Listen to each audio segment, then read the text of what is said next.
स्वागत है आप सभी का हमारे YouTube चैनल अध्यात्म प्रवाह में। और आज हम जिस विषय पर चर्चा करने चल रहे हैं वह विषय है योग। योग जो हमारी भारतीय संस्कृति का एक प्रमुख आधार है, वह विद्या जो विद्या आज से नहीं बल्कि हजारों हजार वर्ष पूर्व प्रचलित हुई थी। और वह विद्या कब से प्रचलित है इसका कोई आदि और अंत हमें पता नहीं चलता है। वह सनातन और पुरातन विद्या है, जो आदि विद्या है भारत की, वही विद्या योग विद्या है, जिसे उपनिषदों में ब्रह्म विद्या के नाम से जाना जाता है और अलग अलग ग्रंथों में योग या योग विद्या इत्यादि नाम से जाना जाता है। यह योग हमारी भारतीय संस्कृति का आधार है, हमारी भारतीय संस्कृति का प्रमुख अंग है योग, जो अति प्राचीन है, बहुत ही प्राचीनतम विद्या है। भारत में जो भी प्रमुख दर्शन है, उन दर्शनों में प्रमुख दर्शन के रूप में योग दर्शन को स्वीकार किया गया है। जैसा कि हम सभी जानते हैं कि भारतीय दर्शन को दो भागों में बांटा गया है, एक आस्तिक और दूसरा नास्तिक। नास्तिको वेद निंदका, महर्षि मनु ने कहा नास्तिको वेद निंदका। नास्तिक वो हैं जो वेद की निंदा करते हैं, वेद के निंदक हैं, और आस्तिक वे हैं जो वेद की प्रामाणिकता को स्वीकार करते हैं, वेद को स्वीकार करते हैं।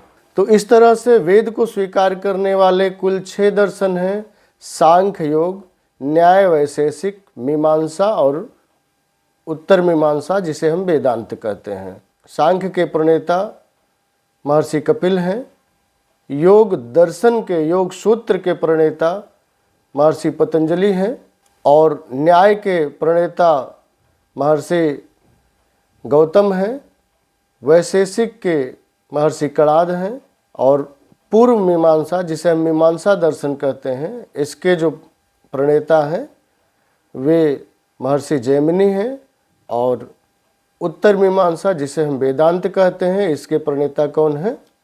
महर्षि बादरायण हैं। इसके साथ ही साथ 3 नास्तिक दर्शन जो हमारे भारतीय दर्शन में माना जाता है: चार्वाक, बौद्ध और जैन। चार्वाक दर्शन चर्वयंती भक्ष्यंती इति चार्वाका, जो चबाने खाने की बात कहे, जो शरीर की पुष्टि और इंद्रियों की तृप्ति की बात कहे, वो चार्वाक है।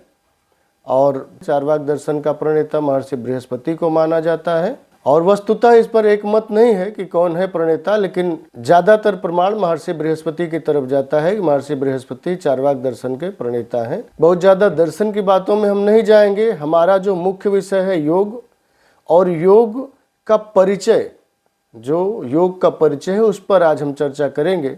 इसके अर्थ और परिभाषा पर चर्चा करेंगे।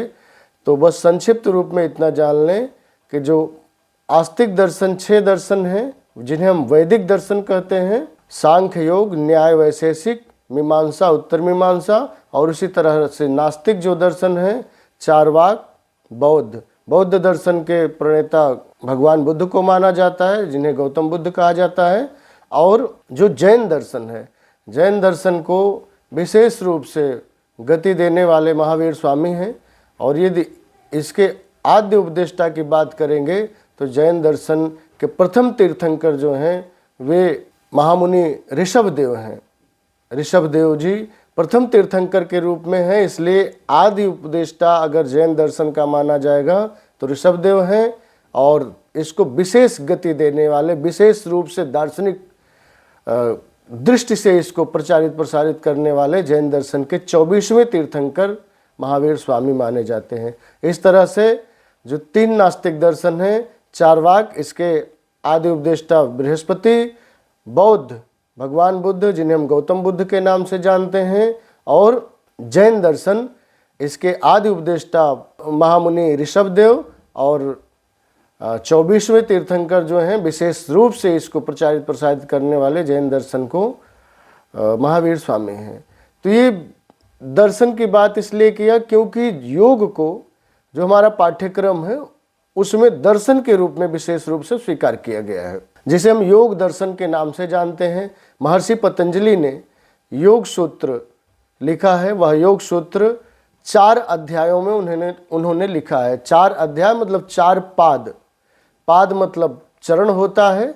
4 चरणों में, 4 अध्यायों में महर्षि पतंजलि ने पूरे योग सूत्र को वर्णित किया है, लिखा है। और वे 4 पाद क्रमशः सबसे पहला पाद जो है वह है समाधि पाद, और समाधि पाद में कुल 51 सूत्र हैं, 51 सूत्र। दूसरा जो पाद है, दूसरा जो अध्याय है वह है साधन पाद, उसमें कुल 55 सूत्र हैं, 55 सूत्र हैं। और तीसरा जो पाद है, तीसरा जो अध्याय है उसका नाम है विभूति पाद, उसमें भी 55 सूत्र हैं, 55 सूत्र हैं। और जो चौथा पाद है जिसे हम कैवल्य पाद के नाम से जानते हैं, वह 34 सूत्रों में रचा हुआ है, 34 सूत्र हैं उसमें। और टोटल महर्षि पतंजलि ने 195 सूत्रों के द्वारा योग दर्शन को रचा है, योग दर्शन को सृजित किया है। फिर भी यदि योग के आदि उपदेष्टा की बात की जाएगी कि योग के आदि उपदेष्टा कौन है, आदि प्रचारक कौन है, तो उसके लिए महर्षि पतंजलि को आदि उपदेष्टा स्वीकार नहीं किया जा सकता। इस पर हम एक विशेष वीडियो बनाएंगे कि योग आविर्भाव कब से हुआ और इसके आदि प्रचारक, आदि उपदेष्टा कौन है। आज सिर्फ और सिर्फ हम योग के अर्थ और परिभाषा पर विशेष चर्चा करेंगे। योग का अर्थ क्या है और इसकी क्या परिभाषा है। यदि योग के शाब्दिक अर्थ पर चिंतन करें तो यह संस्कृत व्याकरण के अनुसार युज धातु में घय प्रत्यय लगाने से यह योग शब्द निष्पन्न होता है। संस्कृत व्याकरण के अनुसार युज धातु में घय प्रत्यय लगाने से योग शब्द निष्पन्न होता है, जिसका अर्थ है जोड़, संयम या समाधि। 3 अर्थों में प्रयुक्त होता है, जोड़, संयम या समाधि। महर्षि पाणिनि ने जो धातु पाठ लिखा है, धातु पाठ में इस युज धातु को 3 जगह पर, 3 स्थानों पर पाया जाता है, और वो युज धातु 3 गणों में प्रयुक्त होता है। वे कौन कौन से गण हैं उस पर चर्चा कर लेते हैं। सबसे पहले जो युज धातु है, युजिर योगे, जोड़ के अर्थ में, मेल के अर्थ में, संधि के अर्थ में युजिर योगे ये धातु है, ये रुधादि गण में पाया जाता है। रुधादि गण की धातु है युजिर योगे, जो जोड़ के अर्थ में प्रयुक्त हुआ है। दूसरी जो धातु है युज संयमने, चुरादि गण की धातु है।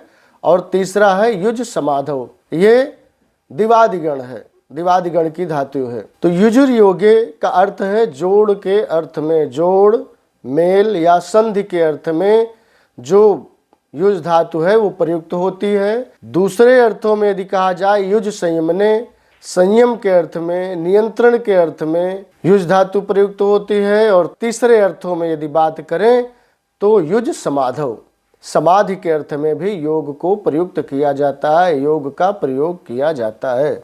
जो संस्कृत का शब्दकोश है जिसे हम अमर कोश के नाम से जानते हैं, अमर कोश में योग शब्द को परिभाषित करते हुए कहा गया, योगः सन्नहनोपाय ध्यान संगति युक्तिषु।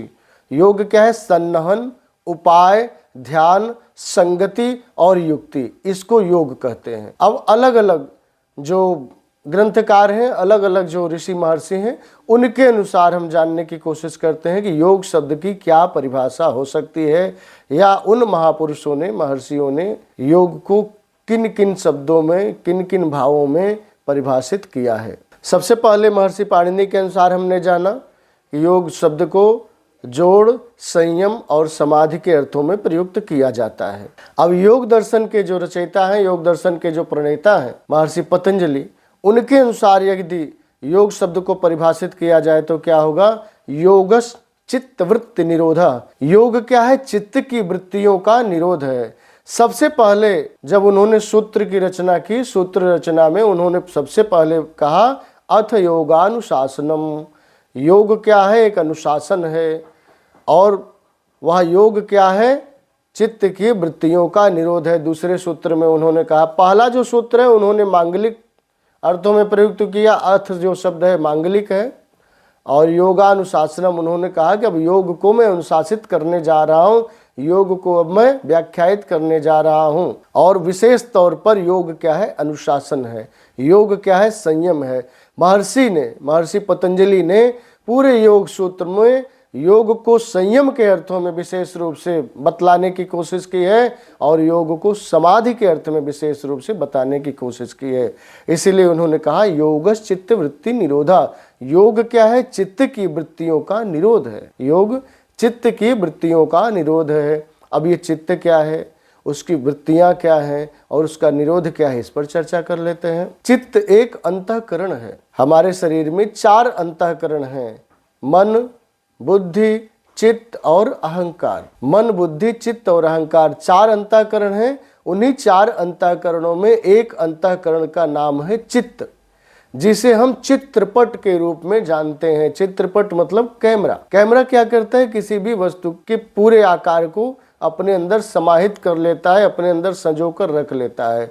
चित्त भी सेम इसी तरह से कार्य करता है। जो जो दृश्य हम देखते हैं, जिन जिन दृश्यों को हमने देखा है, या सिर्फ देखा ही नहीं, हमने फील किया है, हमने स्पर्श किया है, हमने जिन जिन शब्दों को सुना है, कभी कभी आंख बंद भी किए हैं, या कमरे से बाहर भी कोई हमारा इष्ट मित्र, हमारा परिचित हमें बुलाता है, तो हम ये जान लेते हैं कि अमुक व्यक्ति हमें पुकार रहा है, अमुक व्यक्ति हमें बुला रहा है। क्यों, कैसे जान लेते हैं? वो चित्त के द्वारा, क्योंकि उसके संस्कार पहले से हमारे अंदर फिट हैं, उस व्यक्ति के आवाज़ से हम पहले से परिचित हैं, इसीलिए हम उसके आवाज को पहचान लेते हैं और जान लेते हैं। तो चित्त क्या है, एक अंतःकरण है, और इसे ज्ञानेंद्रियों के द्वारा विषय प्राप्त होता है, ज्ञानेंद्रियों के द्वारा कुछ भी चीजें प्राप्त होती हैं। तो चित्त एक अंतःकरण और उसकी क्रिया, उसी को हम वृत्ति कहते हैं। चित्त की जो क्रिया है, जिसके द्वारा इस चित्त को विषय प्राप्त होता है, सुख दुख की अनुभूति मिलती है, वह क्या है, उसकी वृत्तियां हैं। और वृत्तियां की कैसी हैं? वृत्तियां पंचतया क्लिष्टा क्लिष्टा। वृत्तियां 5 हैं, क्लिष्ट और अक्लिष्ट। क्लिष्ट मतलब जो हमें कष्ट देती हैं, हमें जो दुख देती हैं, जो हमें परेशान करती हैं। अक्लिष्टा मतलब जो हमें दुख नहीं देती हैं, अर्थात हमें सुख प्रदान करती हैं। इस तरह से 5 वृत्तियां हैं चित्त की, क्लिष्ट और अक्लिष्ट रूप में। उस पर हम आगे अलग जो टॉपिक है उस पर विशेष चर्चा करेंगे, चित्त की वृत्तियों पर। तो आज सिर्फ इतना जाने, योग की परिभाषा के रूप में योग क्या है, चित्त की वृत्तियों का निरोध है। वे वृत्तियां जो क्लिष्ट और अक्लिष्ट दोनों तरह से हैं, जो हमें चाहे सुख देती हूँ चाहे दुख देती हूँ, दोनों तरह की वृत्तियों का हमें निरोध करना है, उन्हें रोकना है, उनका संयम करना है। यही क्या है, योग है। और इसी को पूरे सूत्र में महर्षि पतंजलि ने सिद्ध करने की कोशिश की है, व्याख्यायित करने की कोशिश की है कि योग चित्त की वृत्तियों का निरोध है। और वो निरोध है तो कैसे चित्त की वृत्तियों को हम निरुद्ध करें, कैसे हम चित्त की वृत्तियों को रोकें। और तीसरे सूत्र में उन्होंने कह दिया तदा द्रष्टुः स्वरूपे अवस्थानम। देखिए, कभी हम जब किसी वस्तु के विषय में जानते हैं कि वस्तु क्या है, कोई वस्तु हमारे सामने प्रत्यक्ष में आती है, पहले हम उसका परिचय जानते हैं, और परिचय जानने के तुरंत बाद दिमाग में आती है इसका यूज क्या है, इससे हमें फायदा क्या है, इससे हमें लाभ क्या है। तो 3 सूत्रों में महर्षि पतंजलि ने सिर्फ डेमो दिया। जैसे हम किसी फिल्म का ट्रेलर देखते हैं, बस 2-3 मिनट में पूरे फिल्म का ट्रेलर दिखाई देता है, उसी तरह से महर्षि पतंजलि ने 3 सूत्र में पूरे योग दर्शन को संक्षिप्त में बताने की कोशिश की। अथ योगानुशासनम, योग अनुशासन की एक प्रक्रिया है। योग क्या है, अनुशासन ही है। दूसरे में कहा कि अनुशासन कैसा, तो योगश्चित्त वृत्ति निरोधः, चित्त की वृत्तियों का निरोध रूपी अनुशासन आपको करना है। और ये अनुशासन प्राप्त कर लेंगे, चित्त की वृत्तियों को निरोध कर लेंगे, निरुद्ध कर लेंगे, तब क्या होगा, तदा द्रष्टुः स्वरूपे अवस्थानम। बताया लाभ कि जब चित्त की वृत्तियों का निरोध कर लेंगे तब स्वयं का साक्षात्कार हो जाएगा, अपने आत्म स्वरूप को आप देख पाएंगे। कैसे? जैसे एक दर्पण है, शीशा है, शीशे पे खूब धूल जमा हुआ हो, खूब मैल जमा हुआ हो, तो आपका चेहरा साफ दिखेगा क्या? नहीं दिखेगा। दिखेगा तब जब आप उसके मैल को, उसके धूल को साफ कर लोगे। उसी तरह से जो चित्त है वह हमारी आत्मा का, हमारे स्वयं का प्रकाश हमें प्राप्त होने नहीं देता। इतना उस पे जो है मैल जम गया, संस्कारों का, विचारों का, भावनाओं का, और उसी मैल को हटा देना है।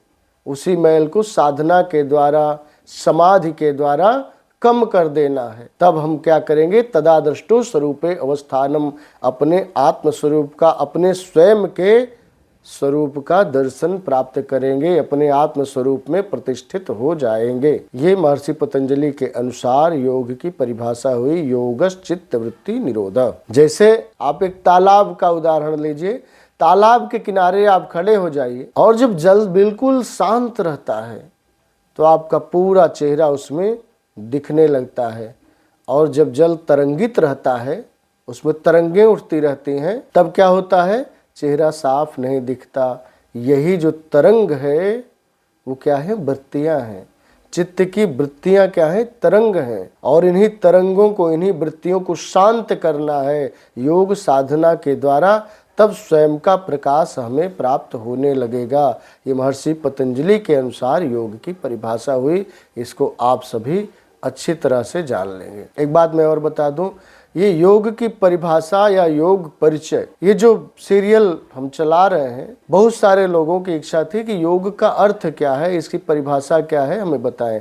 जो योग के स्टूडेंट हैं, जो योग से पीजी कर रहे हैं, योग से डिप्लोमा कर रहे हैं, या अभी NEP 2020 एक नया पाठ्यक्रम वैल्यू एडेड कोर्स के रूप में योग का मूल्यपरक पाठ्यक्रम बनाया है, उसमें भी योग परिचय नामक एक टॉपिक, पहला ही टॉपिक दिया गया है, योग परिचय। योग क्या है, तो परिचय में बहुत सारी चीजें आएंगी, सिर्फ योग का अर्थ एवं परिभाषा नहीं आएगी। इस पर और भी आगे हम चर्चा करेंगे। योग का अर्थ और परिभाषा ये हम आज जान रहे हैं, इसके आगे वीडियोज में हम इसके अलग अलग बिंदुओं पर भी चर्चा करेंगे।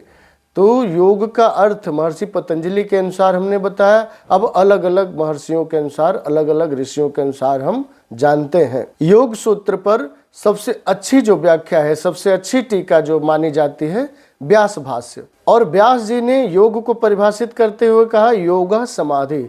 योग क्या है, समाधि है।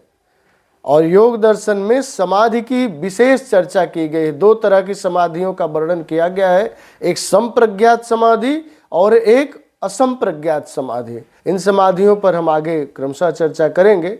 विशेष रूप से योग की परिभाषा महर्षि व्यास के अनुसार है योग समाधि। योग क्या है, समाधि है, या समाधि को ही योग कहते हैं। और समाधि क्या है, वह स्थिति जिसके द्वारा आत्मा और परमात्मा का ज्ञान होता है, मिलन होता है, आत्मा और परमात्मा एकाकार हो जाते हैं, समाधि उसे कहते हैं। तदा दृष्टु स्वरूपे अवस्थानम तो है ही, उसके द्वारा आत्मस्वरूप का दर्शन तो होता ही है, लेकिन जब इसके और आगे बढ़ते हैं तब आत्मा और परमात्मा का मिलन होता है। वस्तुतः महर्षि पतंजलि ने आत्मा और परमात्मा के मिलन रूपी योग को कहीं भी वर्णित नहीं किया है। उन्होंने सिर्फ और सिर्फ तदा दृष्टु स्वरूपे अवस्थानम तक वर्णित किया है कि आत्मस्वरूप का ज्ञान हो जाता है और हमारे जो दुख हैं वो सदा सर्वदा के लिए हमसे दूर हो जाते हैं। दुख का लेस मात्र हमारे अंदर नहीं रहता है। सिर्फ इतना ही महर्षि पतंजलि ने वर्णित किया है। योग की जो परिभाषा और ऋषियों ने दी है कि आत्मा और परमात्मा का मिलन योग है, महर्षि पतंजलि ने पूरे 195 सूत्र में इस बात की जिक्र, इस बात की चर्चा कहीं नहीं की है। ये अच्छी तरह से आप जान लीजिए। अब यदि गीता की बात करें, गीता जो योग शास्त्र ही है, जिसे भगवान श्री कृष्ण सदैव योग शास्त्र के रूप में वर्णित किए हैं कि यह ब्रह्म विद्या का योग शास्त्र है, श्री कृष्ण और अर्जुन का संवाद है। तो वह जो योग शास्त्र है उसमें भगवान श्री कृष्ण ने क्या कहा, योगस्थः कुरु कर्माणि संगम त्यक्त्वा धनंजय सिद्ध सिद्ध्यो समो भूत्वा समत्वम योग उच्यते। योगस्थः कुरु कर्माणि, हे धनंजय, हे अर्जुन, तुम क्या करो, योग करो। संगम त्यक्त्वा धनंजय, और क्या करो, सिद्ध सिद्ध्यो समो भूत्वा, सिद्धि और असिद्धि में समान भाव से रहो। यह नहीं कि दुख आए तो बिल्कुल परेशान हो जाओ, चिल्लाने लगो, रोने लगो, और सुख आए तो बिल्कुल प्रसन्न मस्त, ऐसा नहीं। बिल्कुल समत्व भाव में रहो, समान रहो। बैलेंस योग जिसे हम कहते हैं, समत्व योग उसे ही कहते हैं, बैलेंस में रहना। बहुत ज़्यादा प्रसन्न भी नहीं होना और बहुत ज़्यादा दुखी भी नहीं होना, बिल्कुल सम भाव में रहना, बिल्कुल समान भाव में रहना, समान स्थिति में रहना। ये योग की परिभाषा भगवान श्री कृष्ण के द्वारा गीता में दी गई। समत्वम योग उच्यते। पूरा श्लोक नहीं भी याद हो, जो योग के स्टूडेंट हैं, पूरा श्लोक नहीं भी याद हो तो आप समत्वम योग उच्यते इतनी ही परिभाषा दे देंगे गीता के अनुसार तो वो मान्य हो जाएगी। योग क्या है? समत्व की भावना लाना है। हमारे अंदर समत्व की भावना आए और हम बिल्कुल समदृष्टि हो जाएं, हमारे अंदर समान भावना हो जाए। यह अयम निजः परो वेति गणना लघुचेतसाम उदार चरितानांतु वसुधैव कुटुंबकम की जो अभिकल्पना की गई है कि संपूर्ण वसुधा ही हमारा परिवार है, हमारा कुटुंब है, इस तरह की भावना या हर चीज में बिल्कुल बैलेंस रखना। कभी कभी बहुत ज्यादा सुखी और दुखी होने से भी व्यक्ति परेशान हो जाता है, तो वही भगवान कृष्ण ने कहा कि बैलेंस में रहो, समान भाव में रहो। इसी को क्या कहा उन्होंने? योग कहा। समत्वम योग उच्यते, बिल्कुल बैलेंस में रहो, बिल्कुल समान भाव से रहो, यही योग है। दूसरी परिभाषा देते हुए भगवान कृष्ण ने कहा बुद्धि युक्तो जहाति उभे सुकृत दुष्कृते तस्माद् योगाय युज्यस्व योगः कर्मसु कौशलम। कहा कि सम बुद्धि युक्त पुरुष पुण्य और पाप दोनों को इसी लोक में त्याग देता है। जो समबुद्धि हो गया, जिसकी बुद्धि समान हो गई, वो क्या करता है? पाप और पुण्य रूपी जो कर्म है उसको इसी लोक में त्याग देता है, उनसे मुक्त हो जाता है। वही भगवान कृष्ण ने कहा कि तू समत्व भाव में आ जाओ, समत्व योग को करो, और यह समत्व रूप योग ही क्या करेगा? तुम्हें कर्मों में कुशलता अर्थात कर्म बंधन से छूटने की युक्ति प्रदान करेगा, छूटने का उपाय तुम्हें बताएगा। योगः कर्मसु कौशलम, इतनी ही परिभाषा याद कर लीजिए। योगः कर्मसु कौशलम, योग क्या है?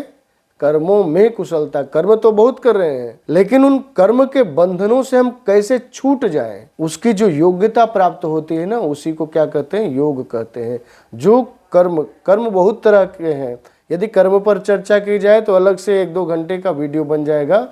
तो आप इतना जानिए कि कर्म जो हम कर रहे हैं, प्रारब्ध संचित क्रियमाण 3 तरह के कर्म माने गए हैं, तो इन तीनों तरह के कर्मों से हम छूट जाएं। फिर कर्म अकर्म विकर्म अलग अलग श्रेणियां कर्म की हैं, उस पर विशेष चर्चा में ना जाते हुए सिर्फ इतना जानिए कि जो भी कर्म हम कर रहे हैं उन कर्मों में विशेष रूप से हम इतने निपुण हो जाएं कि हमें उनसे छूटने का ज्ञान प्राप्त हो जाए। यह नहीं कि कर्मों की कुशलता, बहुत सारे लोग कहते हैं कर्मों की कुशलता योग है, तो कर्मों की कुशलता योग कैसे भैया? जो चोरी करने में निपुण हो गया वो क्या योगी हो गया?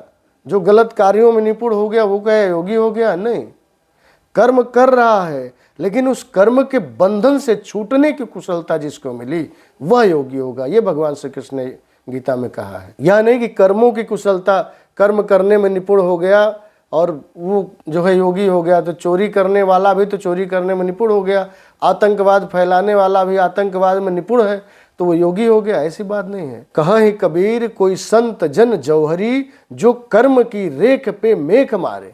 संत कबीर ने कहा कि कहा ही कबीर ऐसा कोई संत होता है जो कर्म की रेख है, जो हमारे जीवन में कर्म का लेखा चलने वाला, उसी पे पूरा लीपा पोती कर दे, कर्म की रेख पे मेख मारे, पूरा लीपा पोती कर दे, पूरा खत्म कर दे, वो योगी होता है। या नहीं कि चोरी करने वाला, गलत कार्य करने वाला कर्मों में कुशल हो गया और वो योगी हो गया, ऐसी बात नहीं है। सबसे पहली परिभाषा समत्वम योग उच्यते।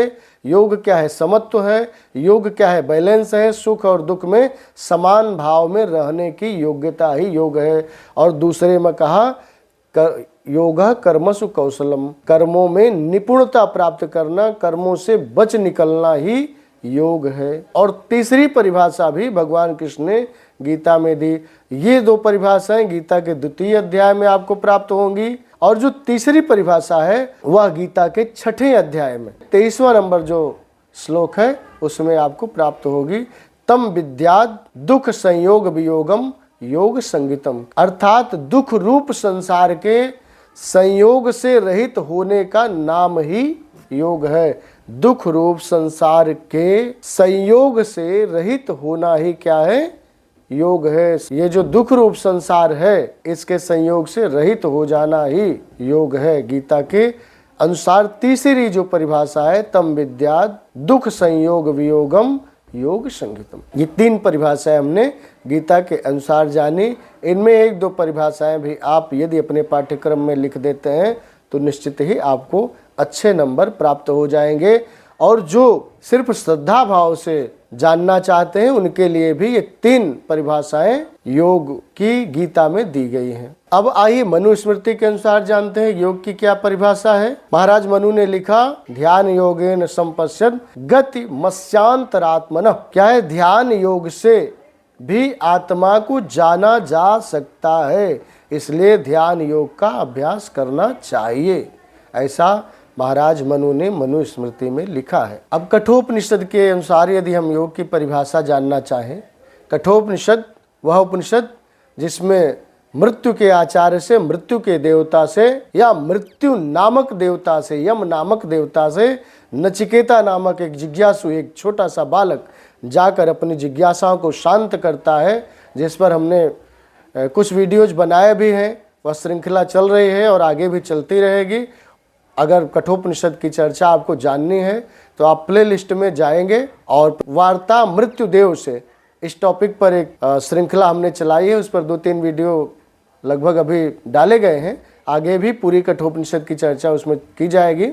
अब इस कठोपनिषद के अनुसार यदि हम योग की परिभाषा जानना चाहें तो कठोपनिषद में आचार्य यम ने नचिकेता को संबोधित करते हुए योग की परिभाषा देते हुए कहा, यदा पंचावतिष्ठन्ते ज्ञानानि मनसा सह बुद्धिश्च न विचेष्टति तामाहु परमाम गतिम। अर्थात जब 5 ज्ञानेंद्रियां मन के साथ स्थिर हो जाती हैं, मन निश्चल बुद्धि के साथ आ मिलता है, उस अवस्था को परम गति कहते हैं। इंद्रियों की स्थिर धारणा ही क्या है? योग है। जो हमारी इंद्रियां हैं वह मन के साथ सदैव गतिमान है, चल रही हैं। 5 ज्ञानेंद्रियां और 5 कर्मेंद्रियां हैं और ये ज्ञानेंद्रियां कर्मेंद्रियां क्या है? मन के साथ संयुक्त है, मन के साथ युक्त है। और जब ये मन और ये ज्ञानेंद्रियां और कर्मेंद्रियां, इंद्रियां हमारी बिल्कुल शांत हो जाती हैं, बिल्कुल रुक जाती हैं, मतलब स्थिर हो जाती हैं, उसी स्थिति को कठोपनिषद के अनुसार क्या कहा गया? योग कहा गया कि मन और ये इंद्रियां दोनों शांत हो जाएं, बिल्कुल स्थिर हो जाएं। ताम आहु परमाम गतिम, उसे क्या कहते हैं? आहु क्या कहते हैं? परमाम गतिम, परम गति कहते हैं। और यही परम गति क्या है? योग है। दूसरे मंत्र में आचार्य ने कहा, ताम योगमित मन्यन्ते स्थिरामिंद्रिय धारणाम अप्रमत्तस्तदा भवति योगो ही प्रभवाप्ययौ। जिनकी इंद्रियां स्थिर हो जाती हैं वह अप्रमत्व अर्थात प्रभावहीन हो जाते हैं। इंद्रियां हमारी बिल्कुल स्थिर हो गई, प्रभावहीन हो गई, इंद्रियां बिल्कुल निश्चेष्ट हो गई। निश्चेष्ट मतलब ऐसा नहीं कि हम कार्य नहीं कर रहे हैं, लेकिन वो सही रास्ते पर चल रही हो, सही रास्ते पर चल रही हो, मन के बहकावे में ना जा रही हो, गलत रास्ते पर ना जा रही हो। ये इंद्रियों की स्थिरता का मतलब ये नहीं बिल्कुल शांत हो गया, बिल्कुल व्यक्ति इंद्रियां निश्चेष्ट हो गए मतलब मृत्यु को प्राप्त होना नहीं। इंद्रियों की निश्चेष्टता मतलब मन शांत हो जाना, मन बिल्कुल स्थिर हो गया हो।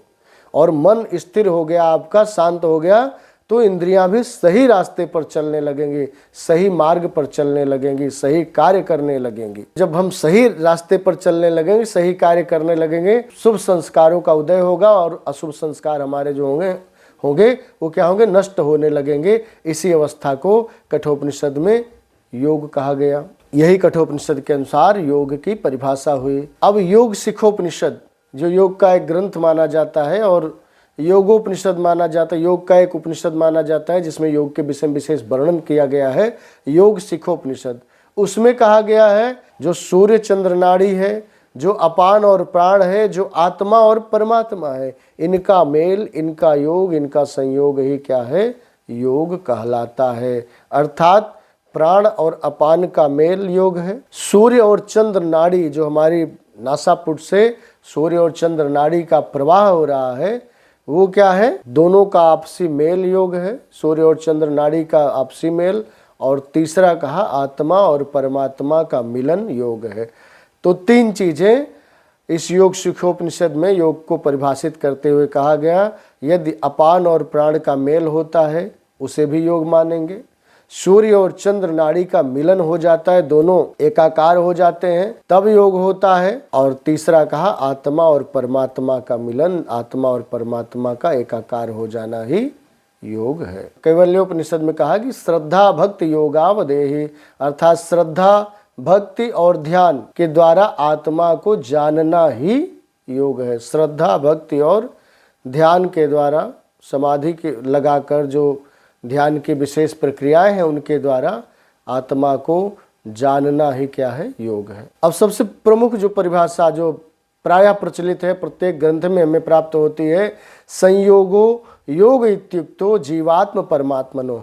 योगी याज्ञवल्क्य के अनुसार, जो याज्ञवल्क्य ऋषि हैं, उन्होंने लिखा संयोगो योग इत्युक्तो जीवात्म परमात्मनो, अर्थात आत्मा और परमात्मा के संयोग व मिलन को ही क्या कहते हैं, योग कहते हैं। आत्मा और परमात्मा का मिलन ही योग है, आत्मा और परमात्मा का संयोग ही योग है, योगी याज्ञवल्क्य के अनुसार है। अब यदि पुराणों पर जाएं, पुराणों की तरफ उन्मुख हों, पुराणों में योग की परिभाषा देखें, स्कंद पुराण में योग को परिभाषित करते हुए कहा गया, जीवात्म परमार्थोयम विभागः परम तपः स एव परो योगः स मासा कथितस्तव, अर्थात जीवात्मा व परमात्मा का अलग अलग होना ही दुख का कारण है। जो जीवात्मा है और परमात्मा दोनों क्या है, अलग अलग है, और दोनों का अलग होना ही क्या है, दुख का कारण है। और इसका अपृथक भाव ही योग है, अर्थात दोनों अपृथक हो गए, दोनों मिल गए। एक तो पृथकत्व हो गया, आत्मा और परमात्मा दोनों अलग हो गए। जब दोनों अलग हुए तो क्या हुआ, दुख हुआ, और जब दोनों मिल गए तो सुख हुआ। और इसी सुख को आत्मा और परमात्मा के एकत्व भाव को ही, अपृथकत्व भाव को ही क्या कहा, योग कहा गया है। यानी दोनों के एकत्व की स्थिति ही, आत्मा और परमात्मा के एकत्व की स्थिति ही योग है। अब यदि लिंग पुराण के अनुसार देखें तो लिंग पुराण में कहा गया, योग की परिभाषा दी गई, योग निरोधो वृत्तेस्तु चित्तस्य द्विजसत्तम, अर्थात चित्त की सभी वृत्तियों का निरोध हो जाना, उसे पूर्ण समाप्त कर देना ही योग है। उसी से परम गति यानी ब्रह्म की प्राप्ति होती है। यहाँ महर्षि पतंजलि के अनुसार ही वर्णित किया, अर्थात चित्त की सभी वृत्तियों का निरोध हो जाना, उसे पूर्ण समाप्त कर देना ही योग है। और जब ये चित्त की वृत्तियां पूर्ण रूप से समाप्त हो जाती, निरुद्ध हो जाती हैं, अवरुद्ध रुक जाती हैं, तब क्या होता है, आत्मा को परम गति प्राप्त हो जाती है, बिल्कुल शांत हो जाती है, आत्मा अलग हो जाती है। जैसे हमारे शरीर पर बहुत भार दे दिया जाता है तो हम बहुत तेजी से नहीं चल पाते हैं, और जब हल्का हो जाता है शरीर, भार कम हो जाता है, बिल्कुल स्पीड में चलते हैं। उसी तरह से आत्मा में ये चित्त की जो वृत्तियां हैं, आत्मा को बिल्कुल स्वयं का प्रकाश देखने नहीं दे रहे हैं। और जब आत्मा पर ही आवरण पड़ा हुआ है तो परमात्मा कहाँ से मिलेगा, तो पहले उसको हटाना होता है। और आत्मा के आवरण को, जो आत्मा पे मैल है, उसको हटाने का जो कार्य है वो योग ही करता है। अब विष्णु पुराण के अनुसार यदि हम योग को समझें, योग को जाने, तो विष्णु पुराण में योग शब्द को परिभाषित करते हुए कहा गया, आत्म मानस प्रत्यक्षा विशिष्टा यो मनोगति तस्या ब्रह्मणि संयोग योग इत्य विधीयते, तस्या ब्रह्मणि संयोग योग इत्य विधीयते, अर्थात योग मन की एक विशिष्ट अवस्था है। जब मन में आत्मा को और स्वयं मन को प्रत्यक्ष करने की योग्यता आ जाती है, तब उसका ब्रह्म के साथ संयोग हो जाता है। संयोग का अर्थ है कि ब्रह्म की समरूपता उसमें आ जाती है। यह समरूपता की स्थिति ही योग है। चाहे विष्णु पुराण को देख लीजिए, चाहे योगी याज्ञवल्क्य के अनुसार देख लीजिए, दोनों में आत्मा और परमात्मा का मिलन, दोनों में आत्मा और परमात्मा के एकाकार की ही बात कही गई है। हठ योग जो एक प्रमुख ग्रंथ है, इसमें स्वामी स्वात्माराम ने योग को परिभाषित करते हुए कहा कि सलिले सैंधवम यद्वत् साम्यम भजत योग तयात्म मन सोरेक्यम समाधि रभिधीयते, समाधि अभिधीयते, समाधि रभिधीयते। कहा कि सलिले सैंधवम यद्वत्, जैसे नमक, सैंधव मतलब नमक, नमक क्या करता है, पानी में मिलता है तो पानी के रूप को धारण कर देता है। नमक का अस्तित्व वहाँ दिखता नहीं, रहता है नमक सूक्ष्म रूप में, लेकिन वो बिल्कुल उसमें मिल जाता है, एकाकार हो जाता है, फिर उसका अलग से कहीं नमक का दर्शन नहीं होता है। उसी तरह से जो साधक है, साधना करता है, योग का अभ्यास करता है, तो क्या होता है, मन बिल्कुल वृत्ति से शून्य हो जाता है। मन की वृत्तियां बिल्कुल, चित्त की वृत्तियां बिल्कुल शांत हो जाती हैं।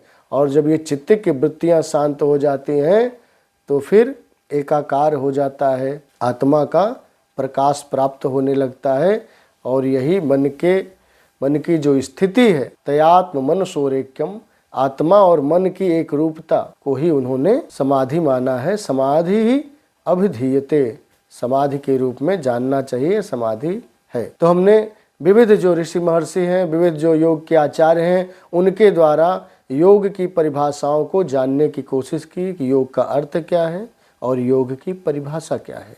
आइए, एक समकालीन जो दार्शनिक है, समकालीन योगी, एक महान योगी महर्षि सदाफलदेव जी महाराज ने भी अपने अमूल्य ग्रंथ स्वरवेद में योग की परिभाषा दी है कि योग की क्या परिभाषा हो सकती है। महर्षि सदाफलदेव जी महाराज, जिन्होंने 17 वर्षों तक साधना किया हिमालय पर, साधना करने के पश्चात उन्हें जो ज्ञान प्राप्त हुआ, उस ज्ञान को उन्होंने एक ग्रंथ के रूप में सृजित किया, लिखा, जिस ग्रंथ का नाम है स्वरवेद।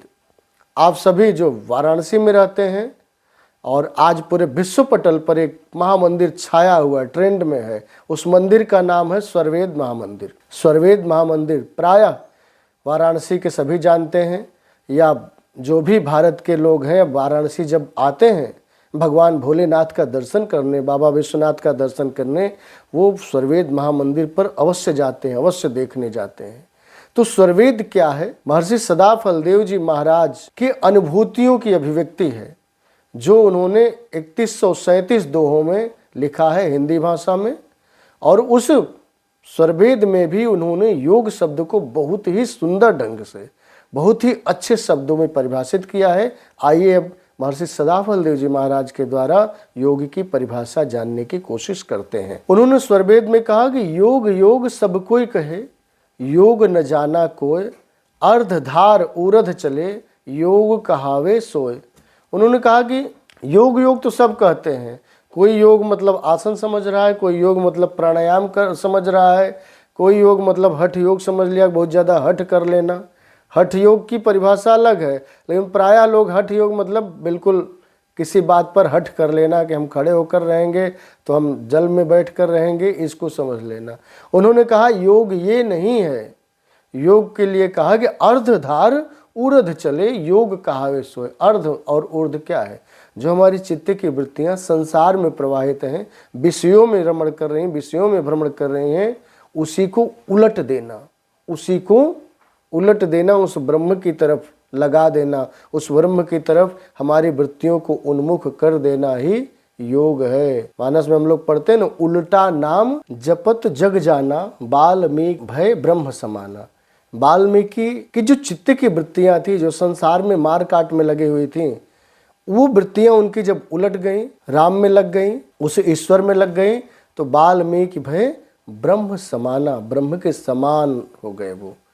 तो उसी को परिभाषित करते हुए महर्षि सदाफलदेव जी महाराज ने कहा कि अर्धधार उर्ध चले। जो हमारी वृत्तियां, जो हमारा मन संसार में प्रवाहित हो रहा है, हमारी वृत्तियां संसारोन्मुखी हैं, वो वृत्तियां जब संसार से हट करके उस ब्रह्म में लग जाएंगी, वृत्तियां शांत हो जाएंगी और हमारी आत्मा उस ब्रह्म की तरफ उन्मुख हो जाएगी, मन उस ब्रह्म में लग जाएगा। मन जब शांत हो जाएगा, देखिए दो तरह की बातें हैं, एक तो मन को लगाना, एक मन को शांत करना। प्रायः लोग कहते हैं कि मन को ईश्वर में लगा दो, तो मन ईश्वर में नहीं लगता है, मन को शांत किया जाता है और आत्मा और परमात्मा का योग मिलन होता है। ये योग की वास्तविक परिभाषा है। तो वही महर्षि सदाफलदेव जी महाराज ने कहा कि योग योग सब कोई कहें, योग न जाना कोय, अर्धधार उर्ध चले, योग कहावे सोए।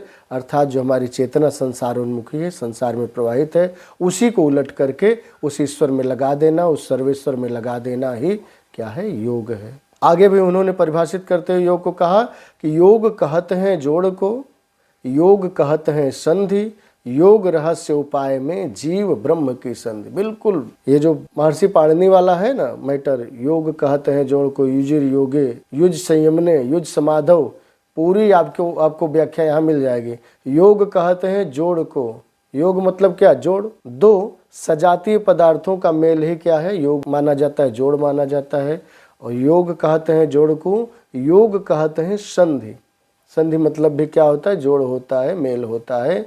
और योग रहस्य उपाय में जीव ब्रह्म की संधि। योग का रहस्यात्मक यदि माना जाए अर्थ तो जीव और ब्रह्म की संधि, जीव और ब्रह्म का मिलन, जीव और ब्रह्म की एक रूपता, जीव और ब्रह्म का एकाकार हो जाना ही क्या है, योग है। आगे कहा कि परम पुरुष अरु आत्मा संधि निरंतर योग, जड़ माया व्यापे नहीं कभी न होय वियोग। परम पुरुष अर्थात वह ईश्वर जिसने संपूर्ण सृष्टि को रचा है, उस ईश्वर से इस आत्मा का जब मिलन हो जाता है, परम पुरुष अरु आत्मा संधि दोनों का मिलन हो जाता है निरंतर योग, सदैव के लिए। या नहीं कि मिला और हट गया, मिल गया तो बिल्कुल एकाकार हो गया। और जड़ माया व्यापे नहीं, वहाँ ये माया व्याप्त नहीं होती, वहाँ ये माया कार्य नहीं करती, हमें परेशान नहीं करती है। जड़ माया व्यापे नहीं कभी न होय वियोग, वो जड़ माया वहाँ व्याप्त नहीं होती। और न ही आत्मा और परमात्मा का फिर कभी वियोग होता है, दोनों एकाकार हो जाते हैं, दोनों एक रूप हो जाते हैं। इसी को महर्षि सदाफलदेव जी महाराज ने क्या माना, योग। तो इनके अनुसार यदि योग की परिभाषा देखी जाए तो परम पुरुष अरु आत्मा संधि निरंतर योग, जड़ माया व्यापे नहीं कभी न होय वियोग, आत्मा और परमात्मा का सदैव के लिए शाश्वत मिलन ही योग है। और फिर इन दोनों का कभी वियोग नहीं होता। और दूसरी बात, वहाँ कभी ये जड़ माया परेशान नहीं करती, कभी जड़ माया व्याप्त नहीं रहती। उसी को महर्षि सदाफलदेव जी के अनुसार योग कहा गया है। तो इस तरह से आज हमने विशेष रूप से योग शब्द के अर्थ और उसके परिभाषा पर चर्चा की है।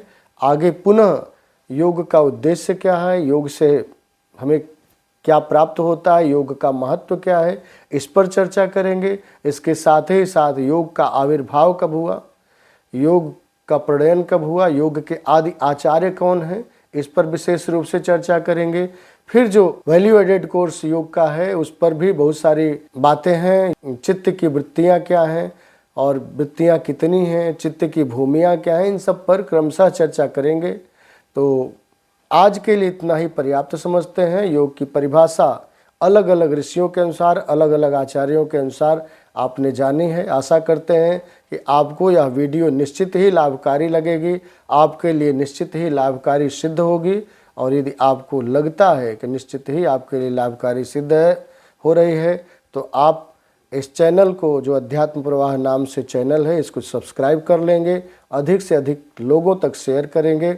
और इसमें अलग अलग प्लेलिस्ट हमने बनाकर रख दिया है और अलग अलग विषयों पर आप जा करके अपने अनुसार जो आपको विषय अच्छे लगते हैं, जो अध्यात्म से संबंधित हैं, जो हमारी भारतीय संस्कृति से संबंधित हैं, ऐसे विषयों का चयन करके आप उनका श्रवण कर सकते हैं, उनसे लाभ प्राप्त कर सकते हैं। तो आज के लिए इतना ही पर्याप्त है। निश्चित रूप से आशा करेंगे कि आप सभी हमारे इस YouTube चैनल अध्यात्म प्रवाह को सब्सक्राइब करेंगे और अधिक से अधिक लोगों तक इसका प्रचार प्रसार करेंगे, जिससे अधिक से अधिक लोग हमारी भारतीय संस्कृति के विषय में, हमारी सनातन और पुरातन ज्ञान परंपराओं के विषय में जान सकें